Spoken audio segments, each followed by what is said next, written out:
ସକାଳ ମାନେ କେବଳ ଦିନର ଆରମ୍ଭ ନୁହେଁ, ଏହା ଏକ ନୂଆ ଆଶାର ଜନ୍ମ। ରାତିର ଅନ୍ଧାର ଧୀରେ ଧୀରେ ପଛକୁ ସରୁଛି। ପୂର୍ବ ଆକାଶରେ ହାଲୁକା ଲାଲିମା ପ୍ରଥମେ ନଜର ପକାଏ, ପରେ ସେ ରଙ୍ଗ ଧୀରେ ଧୀରେ ଗଭୀର ହୋଇ ଆକାଶକୁ ସଜାଇ ଦେଉଛି।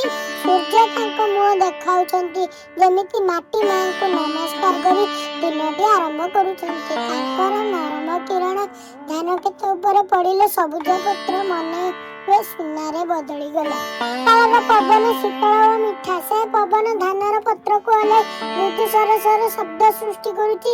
କୋଇଲିର ମିଠା ଡାକ ଏକ ପରେ ଏକ ଶୁଣାଯାଏ, ଯେମିତି ସେ ଗାଁକୁ କହୁଛି, ଉଠ, ନୂଆ ଦିନ ଆସିଗଲା। ଚଢ଼େଇ, ଶାଳିକା ଓ କାଉମାନେ ମଧ୍ୟ ଗଛ ଉପରୁ ଉଡ଼ି ଯାଉଛନ୍ତି। ଗାଁ ଉପରେ ଜୀବନର ଶବ୍ଦ ଛାଇ ଯାଇଛି। ଘରମାନଙ୍କ ଛାତ ଉପରେ ଶିଶିର ବିନ୍ଦୁ ମଣିମୁକୁତା ପରି ଚମକୁଛି। ସେଇ ବିନ୍ଦୁ ଗୁଡ଼ିକ ଗଛର ପତ୍ର ଧାରୁ ଖସି ପଡ଼ିଲେ ମାଟିକୁ ଛୁଇଁ ହାଲୁକା ଟପ୍ ଟପ୍ ଶବ୍ଦ କରୁଛି। ଭିଜା ମାଟିରୁ ଏକ ଗଭୀର ସୁଗନ୍ଧ ଆସୁଛି, ଯାହା ଚାଷୀଙ୍କ ପାଇଁ ସବୁଠାରୁ ବଡ଼ ପ୍ରିୟ ଗନ୍ଧ। ଏହି ସୁଗନ୍ଧ ମନକୁ ଶାନ୍ତ କରେ, ଆତ୍ମାକୁ ଶକ୍ତି ଦିଏ। ଗାଈମାନେ ଗୁହାଳ ଘରରୁ ବାହାରୁଛନ୍ତି। କେହି ଗାଈ ମାଟିରେ ମୁଣ୍ଡ ନମାଇ ଘାସ ଖାଉଛି, କେହି ଶିଶୁ ଗାଈ ମା ପଛରେ ଚାଲୁଛି। ତାଙ୍କ ଗଳାରେ ଘଣ୍ଟି ଟିଂ ଟିଂ ଶବ୍ଦ ସମଗ୍ର ଗାଁକୁ ଗୁଞ୍ଜାଇ ଦେଉଛି। ଗୋଠିଆଙ୍କ ଡାକ, ଗାଈର ଡେଙ୍କା ଶବ୍ଦ ସବୁ ମିଶି ଗାଁର ସକାଳକୁ ସଜାଇ ଦେଉଛି। ଦୂରେ ସାନ ନଦୀ ଶାନ୍ତ ଭାବରେ ବହୁଛି। ନଦୀ ପାଣି ଉପରେ ସୂର୍ଯ୍ୟର ଆଲୋକ ପଡ଼ିଲେ ସେଥିରେ ରୂପା ଧାରା ପରି ଚମକ ଦେଖାଯାଏ। ନଦୀ କୂଳରେ କିଛି ମହିଳା ଘଡ଼ ଧରି ପାଣି ନେବାକୁ ଆସୁଛନ୍ତି। ସେମାନେ ହସି ହସି କଥା ହେଉଛନ୍ତି। ଗାଁର ଛୋଟ କବରୀ ସେଠାରେ ଚାଲୁଛନ୍ତି। ଅପଟେ କ୍ଷେତରେ ହଳ ଚାଲିବାର ଶବ୍ଦ ଶୁଣାଯାଉଛି। ଲୁହା ହଳ ମାଟିକୁ ଛୁଇଁଲେ ଧୀର ଗମ୍ଭୀର ଧ୍ୱନି ହୁଏ। ଚାଷୀମାନେ ଗାମୁଛା କାନ୍ଧରେ ରଖି ପଶିନା ପୋଛି ଆଖିରେ ଆଶା ନେଇ କାମରେ ଲାଗି ଯାଉଛନ୍ତି। ମାଟି ସହିତ ତାଙ୍କର ନୀରବ କଥାବାର୍ତ୍ତା ଚାଲିଥାଏ। ଗାଁର ଘର ଦ୍ୱାରେ କେହି କେହି ଗରମ ଚା ଧରି ବସିଛନ୍ତି। ତାର ଭାପ ଉଠୁଛି, ସେ ଭାପ ସହିତ ଆଦ ଓ ଗୁଡ଼ର ସୁଗନ୍ଧ ମିଶି ଆକାଶରେ ପସରି ଯାଉଛି। କେହି ଆଜି କେଉଁ କ୍ଷେତକୁ ଯିବେ, କେହି କେତେ ବୀଜ ବପନ କରିବେ, ସେ କଥା ଆଲୋଚନା କରୁଛନ୍ତି। କେହି ନୀରବରେ ଚାହା ପିଉଛନ୍ତି, ଆସନ୍ତା ଦିନର ସ୍ୱପ୍ନ ଦେଖୁଛନ୍ତି। ପିଲାମାନେ ନିଦରୁ ଉଠି ଦୁଆରେ ଦାঁড়ି ଏହି ସବୁ ଦେଖୁଛନ୍ତି। ସେମାନଙ୍କ ମୁହଁରେ ଆଶ୍ଚର୍ଯ୍ୟ ଓ ଆନନ୍ଦ। ସେମାନେ ମନେ ମନେ ଶିଖୁଛନ୍ତି, ଏଇ ମାଟି, ଏଇ ଗାଁ, ଏଇ ସକାଳ ହିଁ ତାଙ୍କର ଜୀବନ। ଏପରି ଭାବରେ ରାମପୁର ଗାଁର ସକାଳ ଧୀରେ ଧୀରେ ପୂର୍ଣ୍ଣ ଜୀବନ୍ତ ହୋଇ ଉଠେ।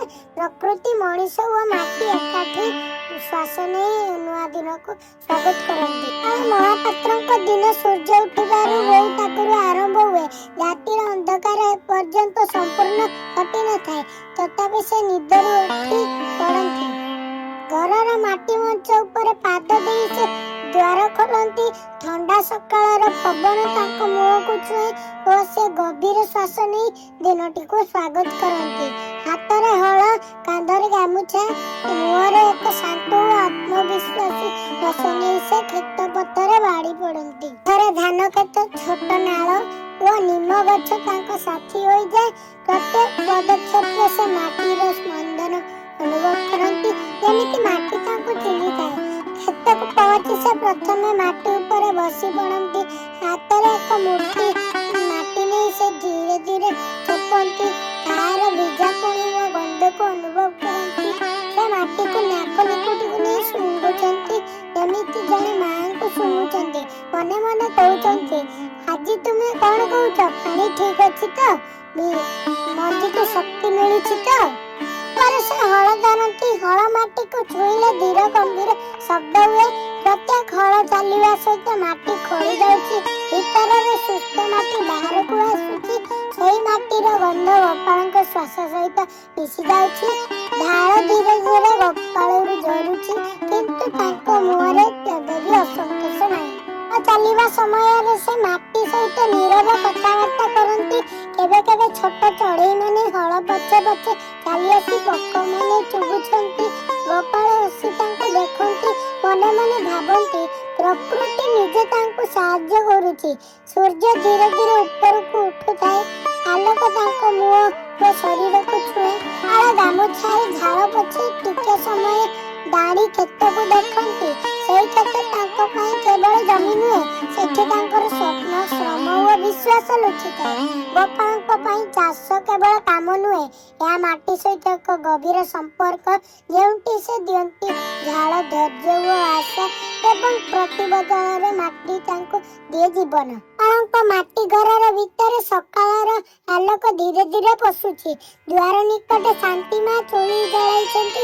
ଚୁଲିରୁ ଉଠୁଥିବା ଧୂଆଁ ଘରକୁ ଏକ ଅଲଗା ସୁଗନ୍ଧରେ ଭରି ଦେଇଛି। ଲକଡ଼ିର ଧୂଆଁ, ଚାଉଳ ଫୁଟିବାର ଗନ୍ଧ ଓ ସକାଳର ଶୁଦ୍ଧତା। ଶାନ୍ତିମା ଚୁଲି ପାଖରେ ବସି ହାଣ୍ଡିକୁ ନୋଡୁଛନ୍ତି। ମୁହଁରେ ସରଳ ହସ, ମନରେ ପରିବାର ପାଇଁ ଅସୀମ ସ୍ନେହ। ଘରର ଏକ ପାଖରେ ରମେଶ ଓ ମାଳତୀ ମାଟି ମଞ୍ଚ ଉପରେ ବସି ପାଠ ପୁସ୍ତକ ଖୋଲିଛନ୍ତି। ପୁସ୍ତକର ଫାଟା ମଧ୍ୟରେ କେବେ କେବେ ସକାଳର ପବନ ଆସି ପଡ଼ିପାନ ଉଲଟାଉଛି। ରମେଶ ଧ୍ୟାନ ଦେଇ ପଡୁଛି, ମଧ୍ୟ ମଧ୍ୟ ଆକାଶ ପଟେ ଦେଖୁଛି। ମାଳତୀ ଅକ୍ଷର ଉପରେ ଆଙ୍ଗୁଳି ଘୁମାଇ ଧୀରେ ଧୀରେ ପଡୁଛି, ଯେମିତି ସେ ପ୍ରତ୍ୟେକ ଶବ୍ଦକୁ ମନରେ ରଖୁଛି। ଶାନ୍ତିମା ଚୁଲି ପାଖରୁ ଛୁଆମାନଙ୍କୁ ଦେଖି କହୁଛନ୍ତି, ପିଲାମାନେ, ମାଟିକୁ ସମ୍ମାନ କଲେ ମଣିଷ ଭଲ ହୁଏ। ମାଟି ଯେପରି ଆମକୁ ଖାଇବା ଦେଉଛି, ସେପରି ଆମେ ମଧ୍ୟ ତାକୁ ଯତ୍ନ କରିବା ଶିଖିବା ଉଚିତ। ରମେଶ ମୁଣ୍ଡ ଉଠାଇ ମାଙ୍କ ଦିଗକୁ ଦେଖେ। ମାଳତୀ ଚୁପଚାପ ଶୁଣି ତାଙ୍କ ଛୋଟ ମନରେ ଏହି କଥା ଗଭୀର ବସିଯାଏ। ମାଙ୍କର ସରଳ କଥା ଛୁଆମାନଙ୍କ ପାଇଁ ଶିକ୍ଷା ହୋଇଯାଏ।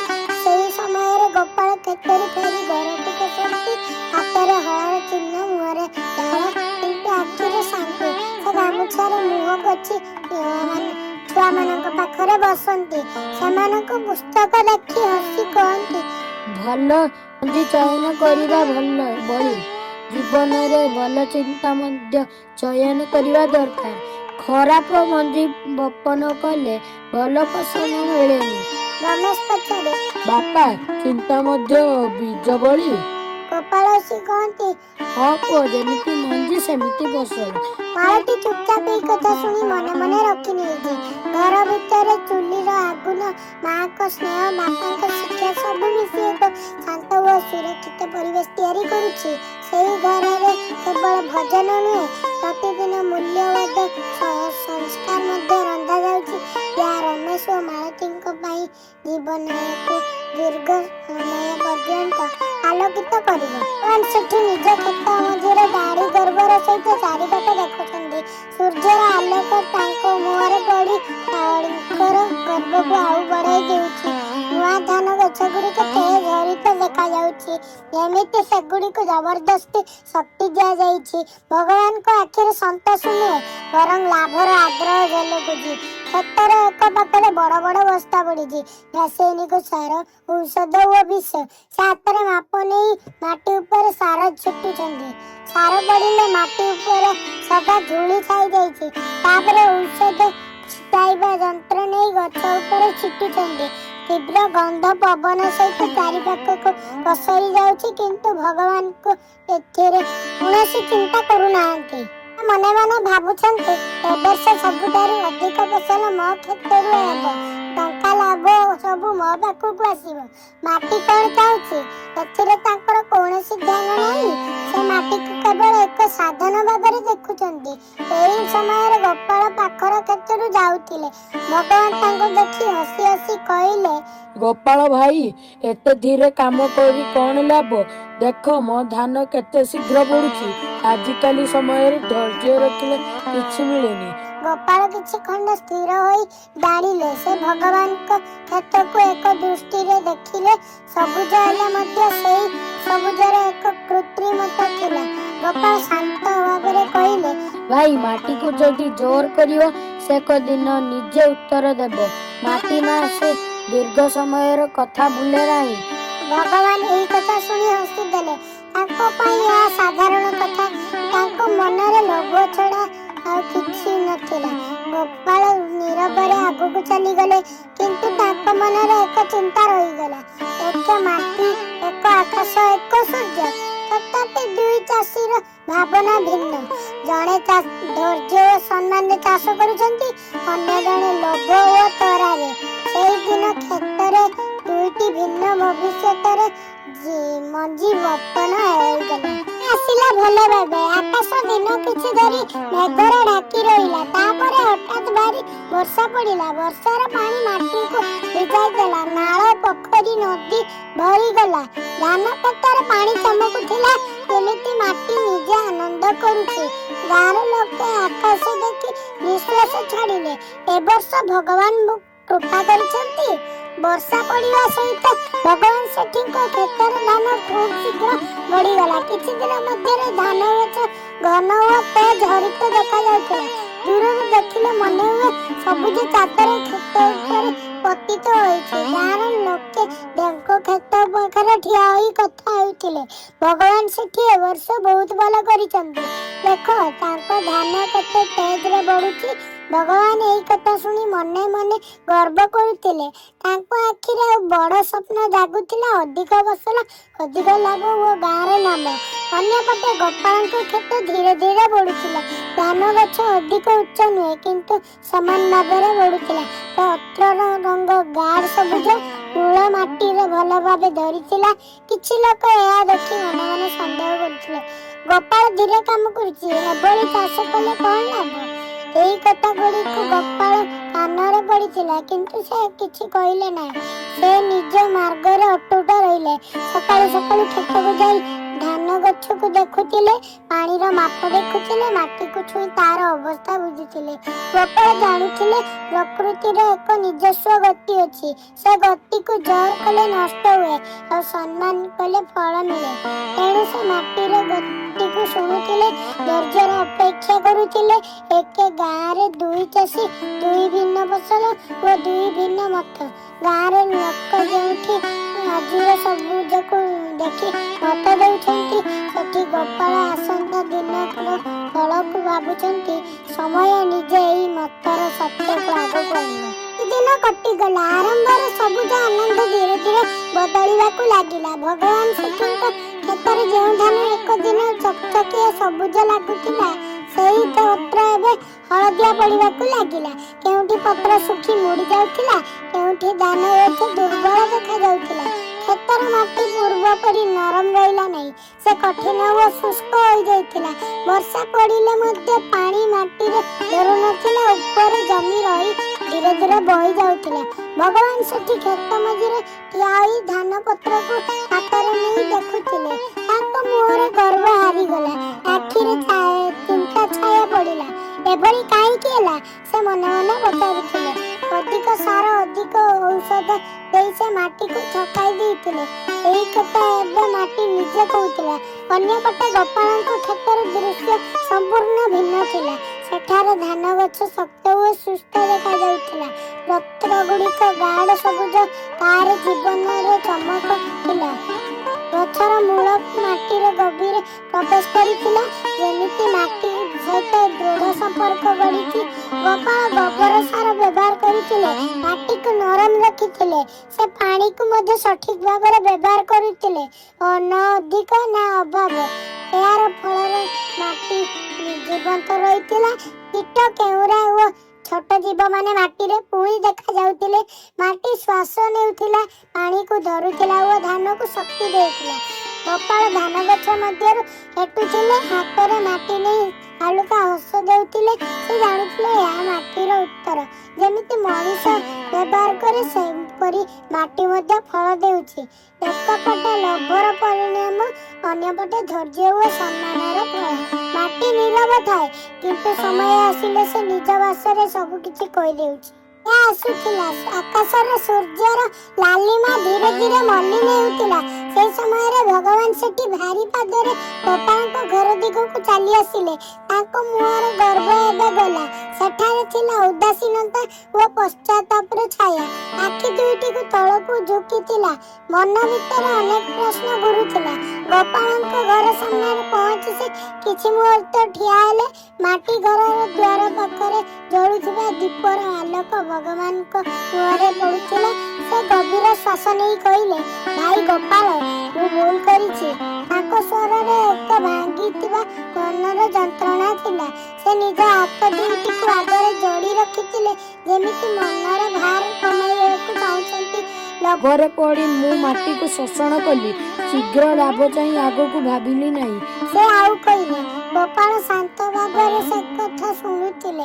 ତାଙ୍କ ମୁହଁରେ କୌଣସି କୌଣସି ଅଭିମାନ କିମ୍ବା ଉପହାସ ନଥିଲା, କେବଳ ସହଯୋଗ ଓ ସହାନୁଭୂତିର ହସ। ସେ ଧୀରେ କହିଲେ, ମାଟି ଧୈର୍ଯ୍ୟଶୀଳ କିନ୍ତୁ ନ୍ୟାୟବାନ। ଯେମିତି ଆମେ ତାକୁ ବ୍ୟବହାର କରୁ ସେମିତି ଫଳ ଫେରାଇ ଦିଏ। ଏହି କଥା ଭଗବାନଙ୍କ ମନକୁ ଗଭୀର ଛୁଇଁଗଲା। ସେ ମୁହୂର୍ତ୍ତ ପାଇଁ ଚୁପ୍ ରହିଗଲେ। ତାଙ୍କ ଆଖିରେ ଜଳ ଜମିଲା, ହୃଦୟ ହାଲୁକା ହେଉଥିବା ପରି ଲାଗିଲା। ସେ ବୁଝିଗଲେ ଏହା କେବଳ ଚାଷର ଶିକ୍ଷା ନୁହେଁ, ଜୀବନର ମଧ୍ୟ ଏକ ବଡ଼ ଶିକ୍ଷା। ସେ ମୁଣ୍ଡ ନମାଇ କହିଲେ, ମୋତେ ମାଟି ସହିତ ପୁଣି ସମ୍ପର୍କ ଗଢ଼ିବାକୁ ଶିଖାଇ ଦିଅ। ସନ୍ଧ୍ୟାର ନୀରବତା ମଧ୍ୟରେ ଦୁଇ ଚାଷୀଙ୍କ ଏହି କଥାବାର୍ତ୍ତା ଗାଁ ପାଇଁ ଏକ ନୂଆ ଆରମ୍ଭର ସଂକେତ ହୋଇଉଠେ। କିଛି ସମୟ ପରେ ପ୍ରକୃତି ନିଜର ଆଉ ଏକ କଠିନ ପରୀକ୍ଷା ନେଲା। ଆକାଶ ଦିନକ୍ରମେ ନୀଳ ନ ଲାଗି ଧୂସର ଓ ଶୁଷ୍କ ଦେଖାଯିବାକୁ ଲାଗିଲା। ଦିନକୁ ଦିନ ବର୍ଷା ଆସିଲା ନାହିଁ, ଭୟଙ୍କର ଖରା ପଡ଼ିଲା। ସୂର୍ଯ୍ୟର ତାପ ଏବେ ତୀବ୍ର ଥିଲା ଯେ ମାଟିର ଉପରିସ୍ତର ଫାଟି ଯାଇଥିଲା, ଯେମିତି ପାଣି ପାଇଁ ହାହାକାର କରୁଛି। ଗାଁ ପାଖରେ ବହୁଥିବା ସାନ ନଦୀର ପାଣି ଧୀରେ ଧୀରେ କମିଗଲା। ଯେଉଁଠି ଏକଦିନ ଶିଶୁମାନେ ଖେଳୁଥିଲେ, ସେଠାରେ ଏବେ କେବଳ ଶୁଷ୍କ ବାଲି ଓ ଫାଟିଥିବା କ୍ଷତ ଦେଖାଯାଉଥିଲା। କୁଆ ଓ ପୋଖରୀର ପାଣି ତଳକୁ ଚାଲିଗଲା। ଗାଁର ଅନେକ ଚାଷୀ ଚିନ୍ତାରେ ଭାଙ୍ଗି ପଡ଼ିଲେ। ତାଙ୍କ ମୁହଁରେ ନିରାଶା, ଆଖିରେ ଭୟ ଓ ଅନିଶ୍ଚିତତା ଥିଲା। କେହି କହୁଥିଲେ, ଏବେ ଆମେ କ'ଣ କରିବା? କେହି ନିଜ କ୍ଷେତକୁ ଚାହିଁ ନୀରବେ ଲୁହ ଝରାଉଥିଲେ। ଏମିତି ସମୟରେ ଗୋପାଳଙ୍କ କ୍ଷେତ ଏକ ଅଲଗା କଥା କହୁଥିଲା। ସେ ପୂର୍ବରୁ ଜଳ ସଂରକ୍ଷଣ କରିଥିଲେ। ଛୋଟ ପୋଖରୀ, ମାଟି ଆଡ଼ ଓ ମେଢ଼ ତିଆରି କରି ପାଣିକୁ ଧରି ରଖିଥିଲେ। ମାଟି ନରମ ଥିବାରୁ ଅଳ୍ପ ପାଣି ମଧ୍ୟ ଗଭୀର ଯାଇ ମୂଳକୁ ପହଞ୍ଚୁଥିଲା। ଫସଲ ସମ୍ପୂର୍ଣ୍ଣ ରକ୍ଷା ପାଇଲା ନାହିଁ, କିନ୍ତୁ କିଛିଟା ଜୀବନ୍ତ ରହିଗଲା। ଧାନ ଗଛ ଶୁଷ୍କ, ତାପରେ ମଧ୍ୟ ଧୀରେ ଧୀରେ ଦାଡ଼ି ରହିଥିଲା, ଯେମିତି ଧୈର୍ଯ୍ୟର ପରୀକ୍ଷା ଦେଉଛି। ଗୋପାଳ କ୍ଷେତ ମଝିରେ ଦାଡ଼ି ମାଟିକୁ ହାତରେ ଛୁଇଁଲେ। ସେ ଧୀରେ ଧୀରେ ମାଟିକୁ ଥପାଇ କହିଲେ, ଧନ୍ୟବାଦ। ସେଇ ଧନ୍ୟବାଦ ମଧ୍ୟରେ ଥିଲା ବର୍ଷ ବର୍ଷର ଧୈର୍ଯ୍ୟ, ସମ୍ମାନ ଓ ବିଶ୍ୱାସର ଫଳ। ଖରା ଗୋପାଳଙ୍କୁ ଭାଙ୍ଗି ପାରିଲା ନାହିଁ, ବରଂ ଏହା ପ୍ରମାଣ କରିଦେଲା ଯେ ଯେଉଁ ମଣିଷ